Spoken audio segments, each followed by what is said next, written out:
ಸರಿ ಮೊಬೈಲ್ ಬರಂಗಿಲ್ಲ mobile mobile ಬರ್ರಿ ಸಲ ಲೇಟ್ ಆಗಿದೆ ನಮ್ದು ಇದು ಹೆಡ್ ಕ್ವಾರ್ಟರ್ ನಮ್ಮ ಕಾನ್ಫಿಡೆನ್ಸ್ ಇದು ಅದರಲ್ಲಿ ವಿಶೇಷ ಏನಿಲ್ಲ 10 ದಿವ್ಸಕ್ಕೊಂಬರ್ತೀವಿ ಆ ರೀತಿ ಬಂದಿದ್ದೇವೆ ನೋಡೋ ಗ್ಯಾಪ್ ಆಗಿತ್ತು 1 ತಿಂಗಳು. ಸೊ ಕಾರ್ಯಕರ್ತರ ಮತ್ತು ಸಾರ್ವಜನಿಕ ಅಹವಾಲುಗಳನ್ನು ಸ್ವೀಕಾರ ಮಾಡಲಿಕ್ಕೆ ಬಂದಿದ್ದೀವಿ.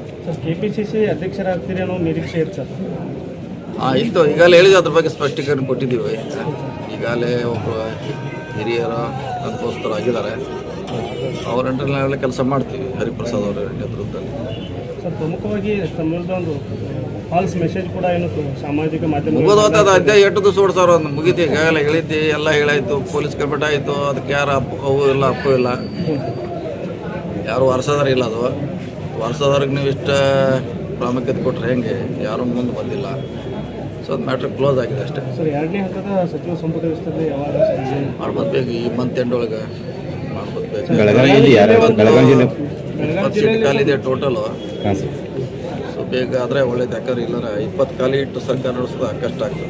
ಬೆಳಗಾವಿ ಜಿಲ್ಲೆಯಲ್ಲಿ 4 ಜನ ಆಕಾಂಕ್ಷಿಗಳು ಇರುವಂಥದ್ದು ಸರ್. ಗಣೇಶ್ ಹುಟ್ಟಿನ ಆಗಿರ್ಬೋದು, ಪಟ್ಟಣ್ಣು, Hebbalkar, Saudi sir, Mathesh Kaujalgi senior ಇವರೆಲ್ಲ ಸೀನಿಯರ್ ಇದ್ದಾರೆ. ನೋಡೋಣ, ಹೈಕಮಾಂಡ್ ಆಳೋದು ತುದಿ ಮಾಡ್ತಾರೆ, ಯಾರಿಗೆ ಕೊಡಬೇಕು ಅನ್ನೋದು ನಿರ್ಧಾರ ಮಾಡ್ತಾರೆ. ಇನ್ನೂ ಎಷ್ಟು ಖಾತೆ ಬೆಳಗಾವಿಗೆ ಬರೋ ನಿರೀಕ್ಷೆ ಇದೆ? ಒಂದಂತಿ ಕೊಡಲೇಬೇಕು, ಕಂಪಲ್ಸರಿ ಕೊಡಲೇಬೇಕು. ಸೊ ಅಷ್ಟಂತಿ ಕೊಡಲೇಬೇಕು, ಯಾಕಂದರೆ ಮಹಿಳಾ ಸ್ಥಾನ ಕೂಡ ಲಾಸ್ಟ್ ಟೈಮ್ ಇತ್ತು. ಸೊ ಮಹಿಳಾ ಸ್ಥಾನ 90 ಇನ್ನೊಂದು 90 ಅನಿವಾರ್ಯ ಇದೆ ಬೆಳಗಾವಿ ಜಿಲ್ಲೆಗೆ. 2 ವರ್ಷ ಅಷ್ಟೇ ಅಲ್ಲ, ಇನ್ನು ನೆಕ್ಸ್ಟ್ 28 ನನ್ನ ಆಯ್ಕೆ ಅದು ಶಾಸಕಾಂಗ ಸಭೆ ಹೈಕಮಾಂಡ್ ತೀರ್ಮಾನ ಮಾಡಬೇಕು. ನಮ್ಮ ಎಲ್ಲರದು ಒಂದೇ ಉದ್ದೇಶ, ಮತ್ತೆ ನಮ್ಮ ಸರ್ಕಾರ 28ಕ್ಕೆ ಬರಬೇಕು, ಅಷ್ಟೇ ನಮ್ಮ ಉದ್ದೇಶ. ಆ ನಿಟ್ಟಿನಲ್ಲಿ ಕೆಲಸ ಮಾಡ್ತೀವಿ. ಸರ್, 2028ಕ್ಕೆ ನಾನು ಕ್ಲೇಮ್ ಮಾಡ್ತೀನಿ ಅಂತ ಈಗಾಗಲೇ ಹೇಳಿದ್ದೀನಿ ಸರ್. ನಾನೇ ಅದು ಹೇಳಿದಿಲ್ಲ, ಅದೆಲ್ಲ ಇನ್ನೂ ಹೈಕಮಾಂಡ್ ತೀರ್ಮಾನ ಮಾಡಬೇಕು. ಅದು ಆವಾಗ ವಿಚಾರ. ಈಗ 28 ಕೆಲಸನೆಲ್ಲ ಕೂಡಿ ಆವಾಗ ಅದ್ರ ಬಗ್ಗೆ ನೋಡೋಣ. ಸರ್, KPCC ಅಧ್ಯಕ್ಷ ಸ್ಥಾನ ತಾವೇ ನಿರಾಕರಣೆ ಮಾಡಿದ ಅಥವಾ ಸರ್ ಹೈಕಮಾಂಡ್ ಏನಾದ್ರು? ಇಲ್ಲ, ಒಬ್ಬರಿಗೆ ಒಂದೇ ಹುದ್ದೆ ಅನ್ನೋದ್ರಿಂದ ಅದು ಆ ರೀತಿ ಆಗಿದೆ ಅಷ್ಟೇ. ಒಬ್ಬರಿಗೆ ಒಂದೇ ನಮ್ಮ ಬೇಡಿಕೆ ಇದ್ದಿದ್ದು ನಿಜ ಸರ್, KPCC ಅಧ್ಯಕ್ಷ ನಮ್ಗೆ ಕೊಟ್ಟರೆ ಒಂದು ಆಗೋ ಅವಕಾಶ ಇತ್ತು, ಕೇಳಿದ್ವಿ. ಆದರೆ ಒಂದೇ ಆಗೋದ್ರಿಂದ ಅದು ಮಾಡಲಿಕ್ಕಾಗಿದೆ. Thank you. ತೇಜ್ ಪ್ರಭು ನ್ಯೂಸ್ಗೆ ಸ್ವಾಗತ.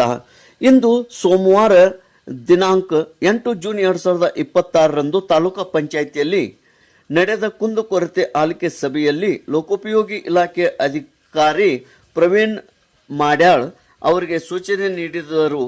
ಅವರು ಮಹಾರಾಷ್ಟ್ರದ ಗಡಿಭಾಗದಲ್ಲಿ ಭೈರಾಪುರದಲ್ಲಿ ರಸ್ತೆ ಹದಗೆಟ್ಟು ಅಪಘಾತಗಳಾಗಿ ಜೀವಹಾನಿಯಾಗುತ್ತಿದೆ.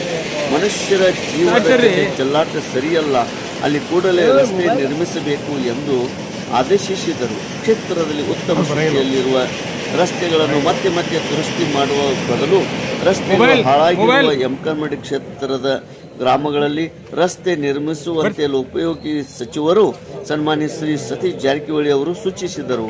ಮುಖಂಡರಾದ ಚಂದ್ರಶೇಖರ್ ಗಂಗಣ್ಣವರ್, ತಮ್ಮನಗೌಡ ಪಾಟೀಲ್ ಮಾತನಾಡಿ, ಹುಕ್ಕೇರಿ ಸರ್ಕಾರಿ ಆಸ್ಪತ್ರೆಯಲ್ಲಿ ದಿನಕ್ಕೆ 280ರಿಂದ 300 ರೋಗಿಗಳು ಚಿಕಿತ್ಸೆ ಪಡೆಯುತ್ತಿದ್ದಾರೆ.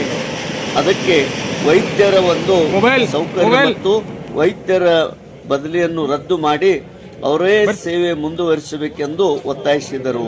ಮುಖಂಡರಾದ ಬಸವರಾಜ್ ಕೋಳಿ, ಮಲ್ಲಿಕಾರ್ಜುನ್ ರಾಸಿಂಗೆ, ಬಾಹು ಪಾಂಡ್ರೆ ಸೇರಿದಂತೆ ಹಲವಾರು ಮಾತನಾಡಿದರು. ಅದೇ ರೀತಿ